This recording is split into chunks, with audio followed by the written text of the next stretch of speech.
Right there is good. Okay. Yeah, one of the things that drives me crazy is I've traveled around the world quite a bit. I've been to South America, I've been to Africa, I've been to Haiti, and you know, it seems like inch by inch, year by year, we seem to be getting closer and closer to third world conditions in this country in terms of the gap between the wealthiest and the poorest. You know, have you been in Central and South America? You know, one of the things that amazes me is when you're in countries, is you see these these pristine villas surrounded by 12-foot walls. You know, the outside of the wall is lined with broken bottles, concertina wire on the roof, and then you have this shanty town literally right on the other side of the wall. And you know, it seems like this country we've been inching closer and closer to that every year. You know. And that seems like it plays out pretty, in a very similar fashion here in Immokalee and Naples. You know, the other end of Immokalee Road is Naples, and you know, it's amazing because Collier County is, you know, I think one of the top 40 richest counties in terms of per capita income, you know, in the United States. And at the same time, I mean, you've seen Immokalee, and you know that tomato pickers are some of the least paid farm workers. And farm workers are among the least paid workers in the entire United States. So you have some of the poorest of the poor workers here, and yet it's in the same county, which is one of the richest counties in the United States. So I mean, I think that disparity is pretty clear cut around here. And again, it's so much of it is a matter of perception too, because I mean, you always have people that aren't going to be convinced no matter what. But I mean, you know, we talk to people in Naples, or we talk to people out on Bonita Beach and stuff like that, and you actually expose them to what's really going on and the conditions. I mean, they're sympathetic. You know, like you said, it's an issue of human dignity.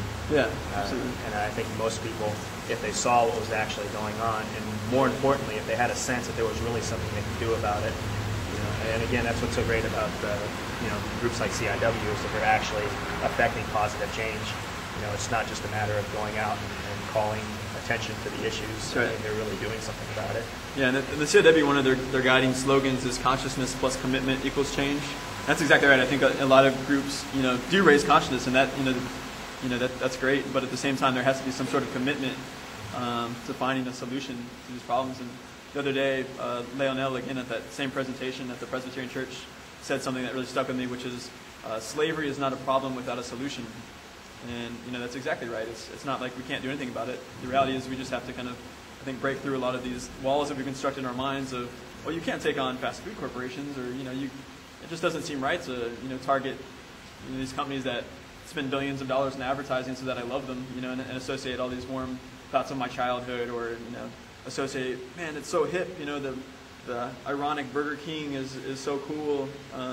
We have to break that down, and we have to look at the reality behind why enslavement continues to happen, and why people aren't paid fair wages and aren't treated with dignity. And you know, and that entails holding certain people accountable that we might not want to.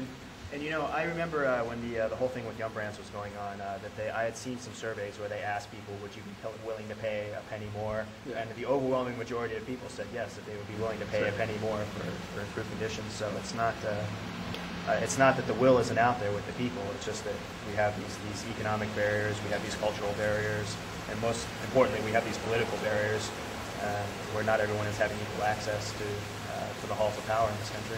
And an important thing to clarify too is that Taco Bell never passed on the penny to the customers.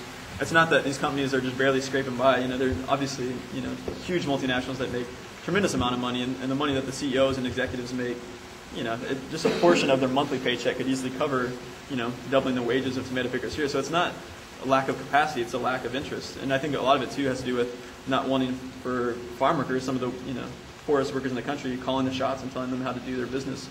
And you know, even if you think about it, you know, we don't even use a full tomato in a sandwich. You use like a small fraction of it. So if we really were to pay even a penny more for every burger, that would actually be, you know, giving a lot more profits to these companies. So one last thing. Yeah. Okay.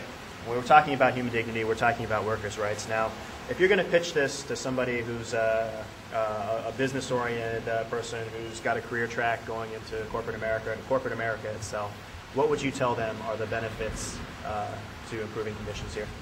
The benefits from a business perspective? From a business perspective. One, I think that people in the United States, when they find out about these conditions, they want them changed fundamentally. You know, I think these corporations need to give more credit to people, to their consumers, and that it is in fact that we don't want to be eating food that's tainted with slavery or with this incredible exploitation. And there's actually a market for fair food, for food that's not just fast but indeed is fair and ensures that people in the supply chain that make that food possible are treated with dignity, and that's a part of the financial calculations of these companies is not just how to get the most amount of money possible, but in fact is to ensure that everyone is treated fairly. So, and I guess so maybe market incentive of the compassion that people have when they find out about these issues. Yeah, that's one of the biggest challenges. I think, particularly on a lot of progressive issues, and this is changing. I'm glad to see it's changing the progressive community, which you see, it's always been sort of geared towards an activist mentality. And more and more people are understanding that you can frame these in business terms, and it still makes good business sense to treat human beings accordingly as human beings.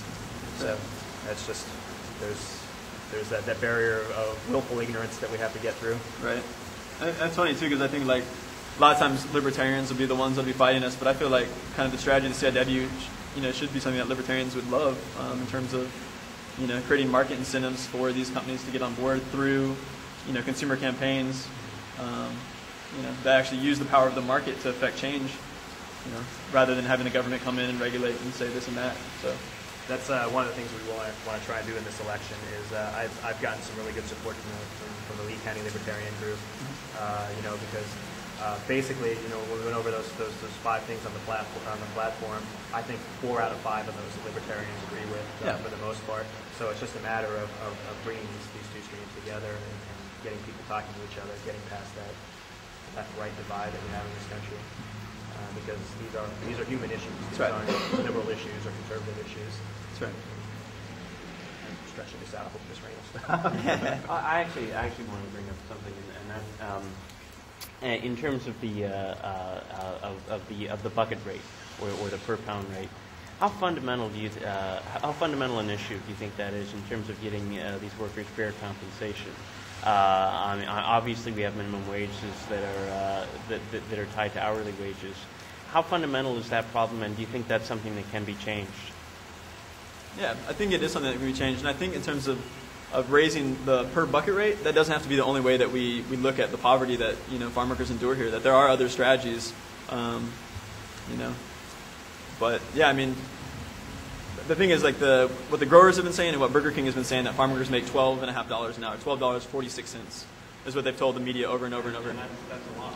Yeah, I mean, it might be interesting to actually go survey people that are getting off the buses and say, hey, Burger King says you make $12.50 an hour. Is that true? And you'll probably have people laughing, like crazy, or really pissed off, with reason, because it's absolutely ridiculous. I mean, it would seem to be, that unless you pay a true hourly wage, there's no way of accurately measuring that, or at least enforcing a way so that can be measured, so that people are compensated for the time they put in and work. So, I mean, in every other realm of labor, be it retail or white collar work or blue collar work, what have you, you're supposed to be compensated for the hours you work. Yeah. It's simply the system that we have in place. It may not be perfect, but it's the system and the laws that are in place. And so, it would seem like that's a fundamental step, is getting away from the bucket and the pound and going to hours.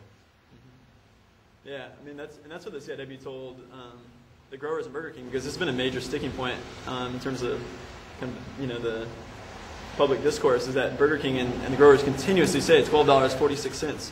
New York Times, everywhere. And so what CIW said was, well, you know what? We'll even be willing to take a pay cut if we make $12.46. We'll, as long as you have time clocks where we can check in, and you can pay us $12 an hour, and we'll even sell for a 46-cent pay cut per hour. But so long as we actually have a place where we can check in our hours and ensure that we are paid at $12 an hour, because it is so absolutely ludicrous. What would you say is the actual rate? Well, I mean, it differs person to person. The U.S. Department of Labor, when they did their calculations, they put it annually between $10,000 to $12,500 a year. Because as you can see today, it's raining, so you can be pretty sure that that many of these buses are going to be coming back, because tomato pickers can't pick when it's raining. So if we all went out today, then our day just got, cut short. And since we get paid by the bucket, then, we might not have even made $20 a day, and no more labor for the day. You just go home, or, maybe start drinking beer, or, what have you, and that's the thing too, is that these growers in Burger King like to focus on the hourly rate and say, well, they can make up to this amount an hour, but when some days you can't work at all, and you don't know if you're even going to get work one day. We go to the buses in the morning at 5:30, but there's no space for us to work. The only honest way to look at it is on an annual scale, when you can actually work. So I'd say I did when I first got out of the Army, I moved to Austin, Texas. That's where I'm from. And, oh, really? Yeah. Great town. Yeah, love it. I lived right off Guadalupe. Yeah? So right off Guadalupe Airport. Nice, okay. Yeah, I had a terrible time because, number one, it's a college town. Mm-hmm. And I wasn't quite skilled enough for the skilled jobs, and I was overexperienced. I wasn't a student for the unskilled jobs, so I couldn't get work anywhere. And I ended up working day labor, mm-hmm. Where I was going, the job that I finally got, I was going in every night for like a 9-hour shift at a printing press, like taking pamphlets off the line and fluffing them and sticking them in a box. Mm-hmm. And but I mean, it was the same thing. I had to call in, like a half hour before I was supposed to go to work every day. And I mean, wage-wise, it paid okay. I think it was like $8 an hour. So I mean, but I do understand that uncertainty. Yeah. And I mean, I only did that for a couple weeks, but I understand what that's like. It's really difficult when you're living in those conditions. That's right. And that's something I'm dealing with right now. As a matter of fact, is I have a part-time job. Last week I worked 5 days. This week I'm working 2. The other week I was scheduled to work 1. I wound up working 4. There's no certainty in what you're going to make week to week, and it's so difficult to plan to make just simple basic investments in what I'm going to be able to do. Just in terms of, okay, I'm setting up my month's budget. And I oftentimes don't know when I'm going to work until 2 days before, and which is obviously, I mean, compared to what these workers here, I mean, you don't know if you're going to work until that morning. Same thing with day labor, and I think that's one of the fundamental issues too. Is having some security. Is having some. Some safety net in place, so that if you can't work that day, there's some guarantee if you don't get a full compensation for it, then you get something so that your life isn't fundamentally screwed up just because it's raining, Yeah, and of course, I do understand. I mean, that some of these things just have to do with the nature of the agriculture industry itself. I mean, but I really. I want to go, and I would like to talk to the tomato growers, and I would like to talk to some of these big companies. I mean, obviously, as a congressman, I would have to talk to them, and I have no problem with talking to them. And I really want to go in there with an open mind to their point of view. But sometimes it's really difficult. I mean, I see what to me seem like such basic issues. It's tough. Yeah, I mean, when there's been 7 slavery cases that have surged forth within a decade, there's something wrong. And to pretend like there's nothing wrong, like these growers are doing, I mean, it's just absolutely ludicrous.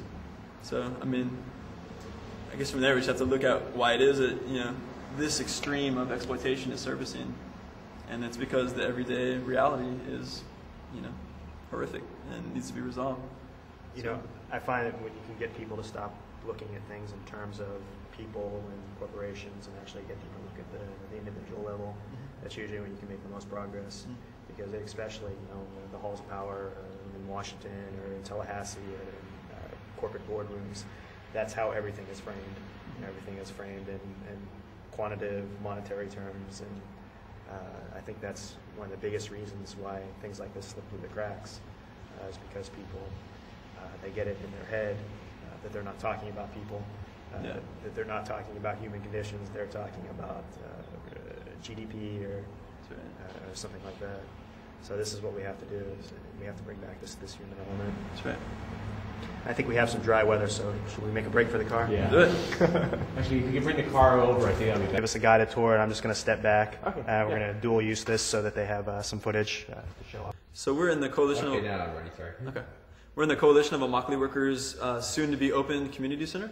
And so this room right here is going to be the general meeting room. As you might have seen back at the other CIW office, it's a tiny space we pay way too much rent for.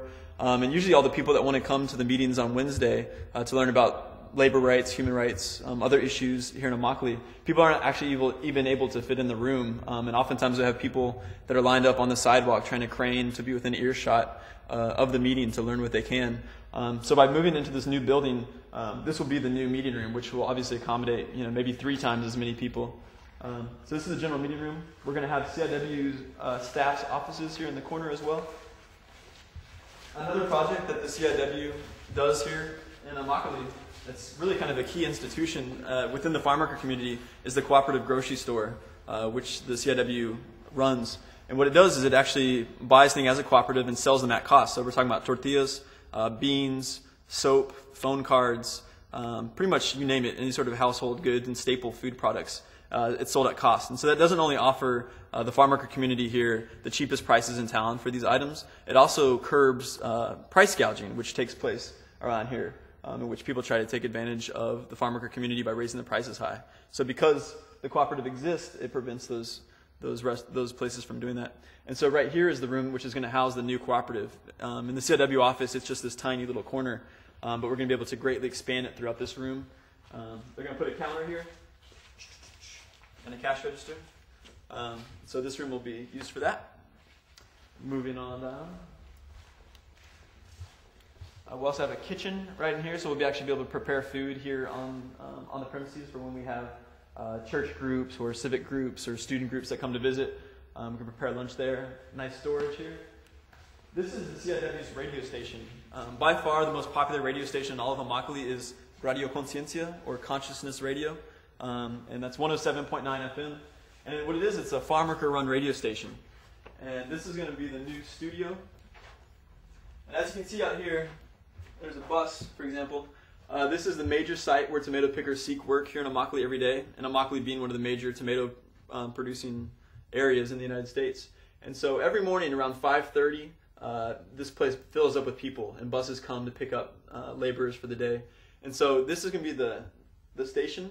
We're going to put speakers out here, so that way the DJs in the morning can actually interact directly with tomato pickers as they seek work.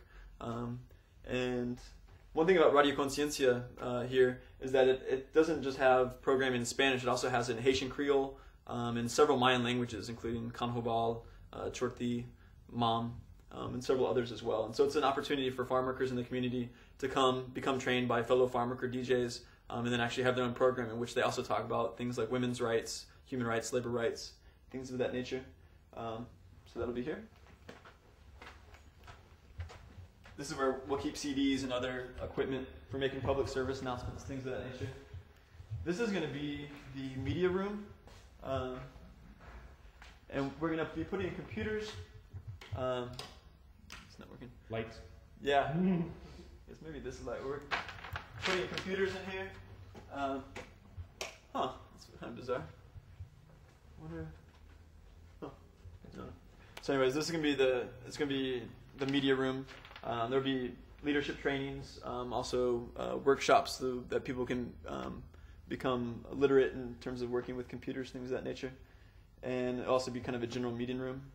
And here is going to be the CIW staff's new office. So we'll have some desks out there, but this will also be a room in which the CIW will be doing their day-to-day business. This is the first ever anti-slavery office for the CIW. The CIW's been, as you know, they were awarded with the Anti-Slavery Award and from the oldest human rights organization in the world, based in London, in November. And they were actually flown to London for that award ceremony. But what's interesting is, even though they've been recognized for kind of being leaders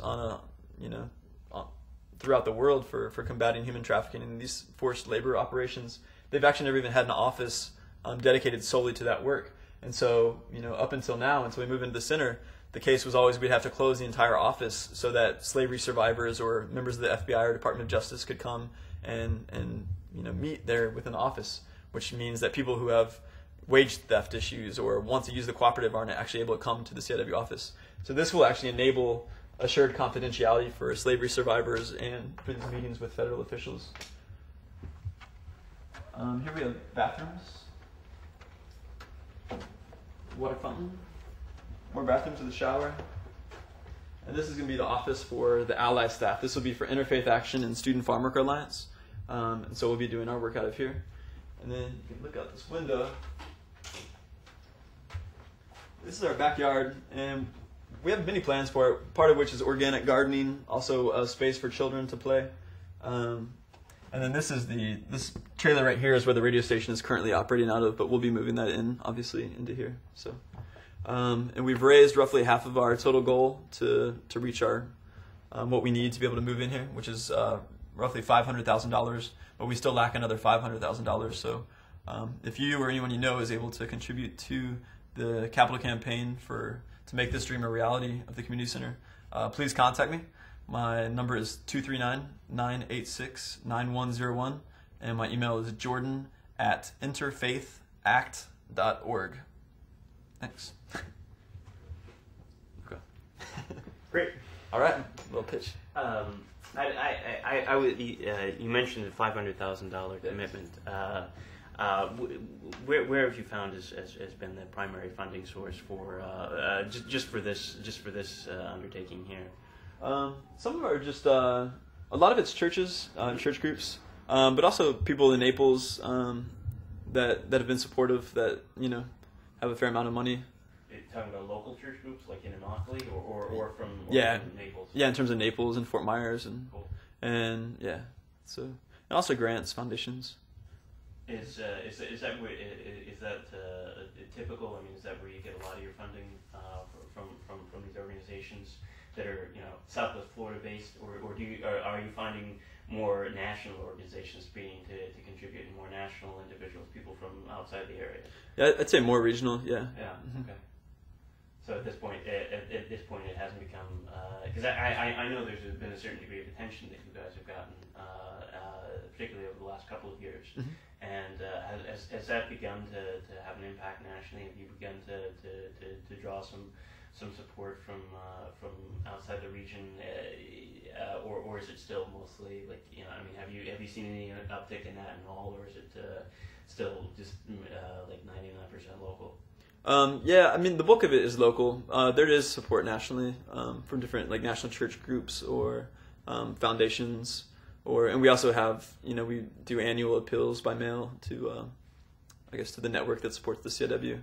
That's a way of getting some money as well. But I'd say by and large, it's Naples, Fort Myers. I'm on the 21st or the 22nd. I'm not sure the exact date. It's an interfaith group that's supporting your work. Is having a meeting. Because I was invited to go. The imam from our mosque is going to be there, and he asked me to go. Oh yeah. Okay. I haven't got the details on it. Yeah. Uh-huh. So I'll probably be back here next week. Yeah.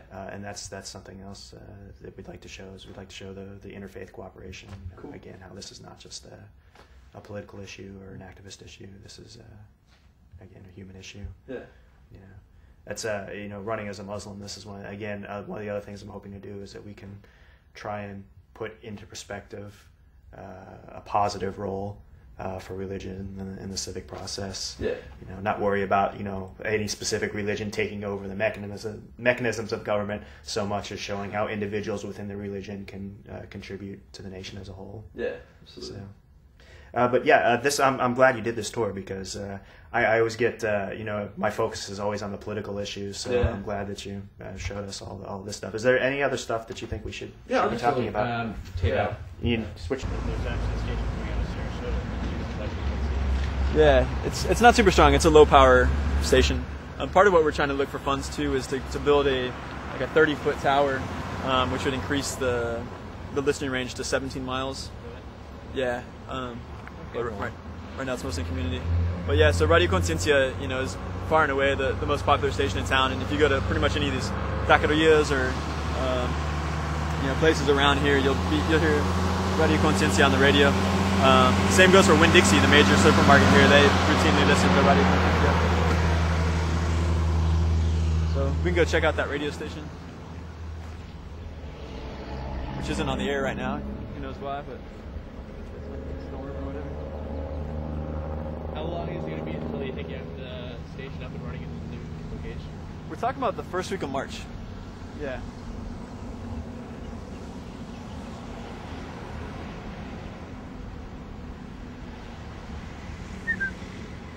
¿Qué onda?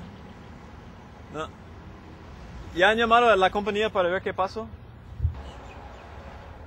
Pues bueno, más que no comunitaria, esta radio nos sirve para compartir la información a la gente de lo que estamos haciendo aquí en nuestra campaña en Immokalee. So more than anything, this radio is a community radio station, and we use it to be able to share information about the campaigns that we're carrying out here within Immokalee. Y bueno, y esta radio también nos sirve para muchas cosas, para recordar nuestras tradiciones de nuestros países, como es México, Guatemala y Haití. So this radio station has many uses, part of which are remembering our traditions from the places we come from, such as Guatemala, Mexico, Haiti. Nuestras costumbres, como es el idioma. Aquí hay compañeros, hay programas en criol, hay programas en dialecto de los compañeros de Guatemala. And so also enables us to remember our customs as well as our languages. For example, our compañeros from Guatemala, the indigenous languages spoken there. There's also programming in Haitian Creole. Y también esta radio nos ha servido como esos momentos de los huracanes. Ahora cuando pasaron los huracanes anteriores que azotó bastante aquí en Immokalee, parte de la Florida, también pues esto lo estuvimos a través de esta radio comunicando a la gente para que dónde tenía que albergarse, dónde tenía que acudir para salirse de aquí de Immokalee, ya que pues aquí en donde vivimos en unas trailas que pues no son capacitadas para estos fenómenos, ¿no? O sea, si algo llega a pasar, pues se destruye. And so we also use the radio station in times of emergency. For example, the hurricanes that came through. When Hurricane Wilma came through, we were able to use the radio to communicate with people in their own languages about where they could seek refuge, ways in which they could actually get out of Immokalee and leave here. Because the trailers in which most of us live aren't capable of standing up to these types of natural phenomena like hurricanes. Y esto también nos ha servido en nuestras campañas que hemos llevado a grandes corporaciones como es McDonald's, Taco Bell y ahora que estamos con Burger King. A través de esta radio se le comunica a la gente qué día tenemos que ir a protestar, ir a Miami, ahorita que estamos yendo a Miami, y qué es lo que se está haciendo con la lucha, hasta dónde vamos avanzando, qué es todo lo que estamos nosotros demandando a estas corporaciones, que tenemos que informar a través de la radio. And so we also use this radio too to get out the word about our campaigns. For example, the campaigns that we carried out against Taco Bell, McDonald's, and now currently Burger King. We're able to announce to people, for example, if we're going to Miami for a protest, we can continue to announce that, let people know when they need to come by the office to get a ride to these protests, and also to learn about the different elements of the campaigns that we're carrying forward. Y pues nos sirve para mucho porque también aquí complacemos la música variada también para los compañeros, como hay compañeros que traemos nuestra música de nuestros pueblos, de nuestros lugares. Yo soy de Oaxaca y pues allá se acostumbra, yo soy de la costa, mucho a las chilenas, los compañeros de Honduras, su música de Honduras, los compañeros de Guatemala también con su música de Guatemala. Pues ahí estamos llevando a cabo también un programa de criol. También hay un compañero que pues ya va a estar poniendo música de criol para todos los compañeros que hablan el criol, los de Haití. And so another part of it too is that we're able to play the music that people would like to hear. So for example, I'm from Oaxaca, and so I like to play music that is native to the coast there in Oaxaca. People from Honduras like listening to music that's from Honduras. People from Haiti like listening to Creole language music. And so it's a way to play music that's from the places we're from. ¿Quieres hablar un poco de cómo llegaron todos los discos aquí? Es una historia. Y también la música, como le estaba yo diciendo, los discos, todo lo que tenemos aquí, la música importada, ha sido porque a petición de la comunidad, la música, compañeros han traído sus propios discos y se ha importado en la computadora. Compañeros también que pues que traen pues que disqueras, perdón, que también nos han donado discos a esta computadora para importarlos de los artistas que pues proporcionan este material, ¿no?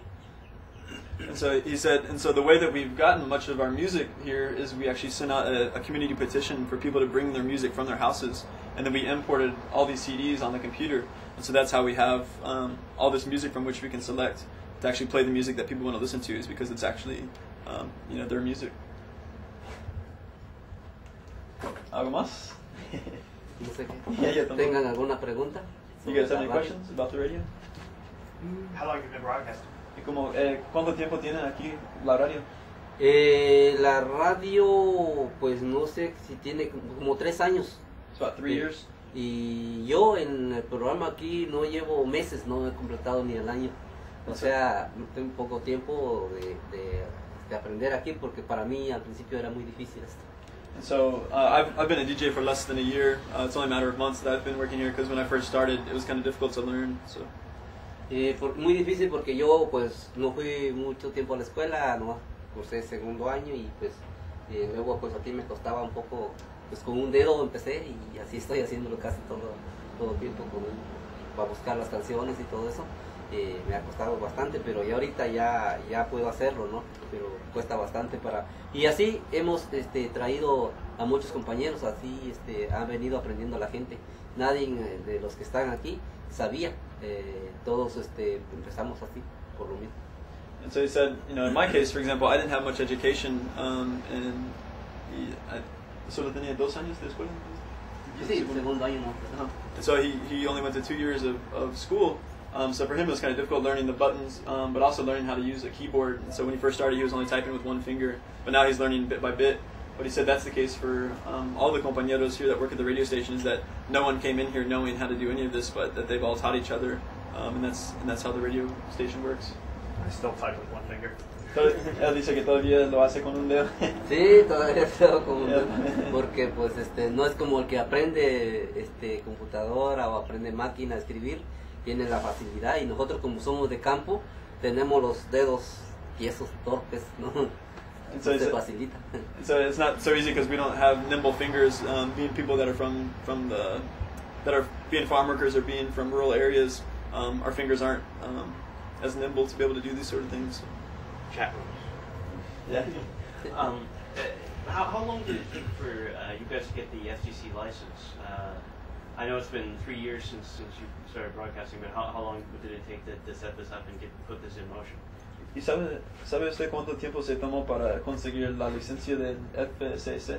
De esto, Ajá. no sabría decirle. Yo, como le digo, soy un poco más reciente, Ujú. tengo poca experiencia, pero sí le pueden contestar esta palabra ahí los compañeros que tienen más tiempo en esto. He said, yeah, I haven't been here very long, so I'm actually not sure, but he said, but if you'd like to know, we could probably ask some of our other compañeros and they can tell you. That's good. Get a shot of the tower that they have up now too. I like the rules. Yeah. Don't you come here. Yeah. Be the tower outside too. Yeah, I used to work in the wireless business. That's when I was traveling all over Africa and South America in the 80s. That's what I was doing. So I've spent like my share of time at my towers. I know a couple. I haven't talked to them in a while. I know a couple of tower companies here in the area. Huh.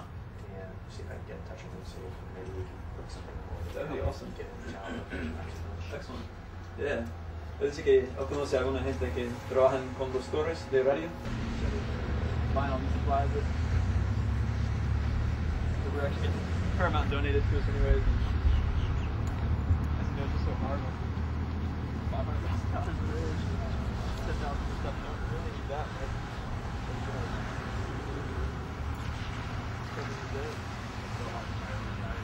And they were convinced other people to recognize and donate.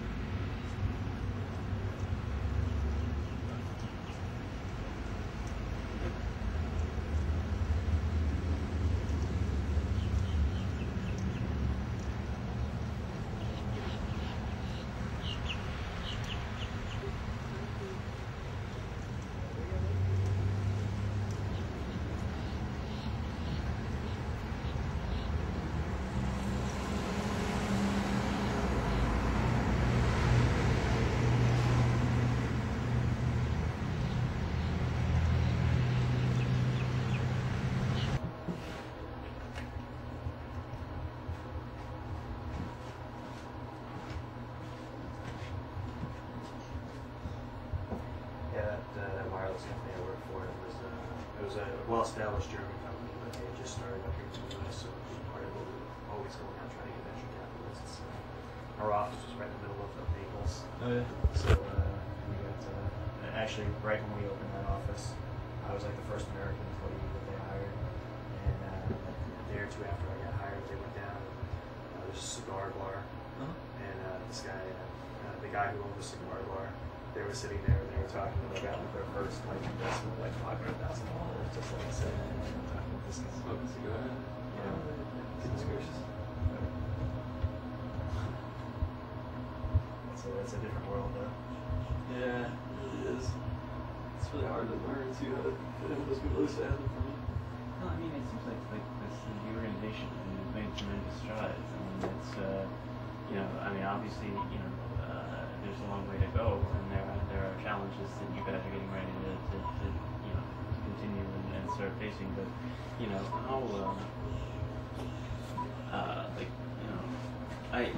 I mean, there has to be something that's working, right? And there has to be something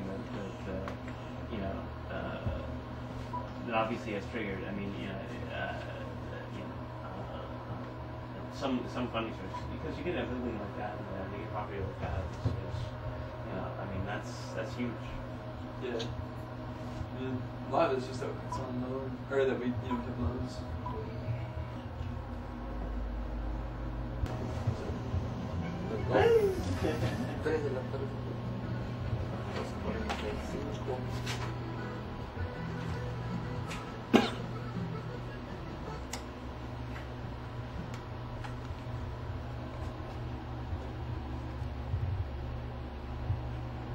Muy buenas tardes, amigos de Radio Conciencia, la radio de la Coalición de Trabajadores de Immokalee. Pues estamos aquí nuevamente con ustedes, ya que pues estuvimos fuera del aire bastante tiempo. Pues aquí fue por motivos que la luz se haya retirado, pues fue que nos tuvimos que salir del aire. Así es que aquí estamos nuevamente con ustedes, ya pues ya son las 2:58. Bueno, a continuación van a venir las noticias. Así es, pues gracias por su sintonía y todos los compañeros que están ahí prendidísimos de la radio. Pues a continuación vienen las noticias y hasta las 5 de la tarde llegará el compañero Romeo Ramírez con su programa de música como siempre. Así es que pues saludos para todos los amigos que están en sintonía en diferentes partes de aquí de Immokalee. Bueno, pues vamos a irnos con una rola que nos pidieron por acá, algo de la apuesta. Así es que pues gracias porque están ahí esperándonos, y es que pues ahora sí sintonizándonos. Bueno, pero así es que pues no fue por culpa de nosotros, es cosa de que aquí de la radio, pues estuvimos aquí tratando de conectarnos otra vez y ya estamos aquí al aire. Así es que pues gracias, ya que falta un minuto para las 3 de la tarde, pero bueno, nos pidieron por ahí una rola, algo de la apuesta, procuro olvidarte. Así es que pues vamos a buscar esta rola y a continuación mandamos esta rola para el amigo que se reportó aquí a estas líneas telefónicas. Y saludos para Virginia, dice, de parte de un amigo. Y que la extraña, y aunque pues ya no está con él, pero la sigue extrañando.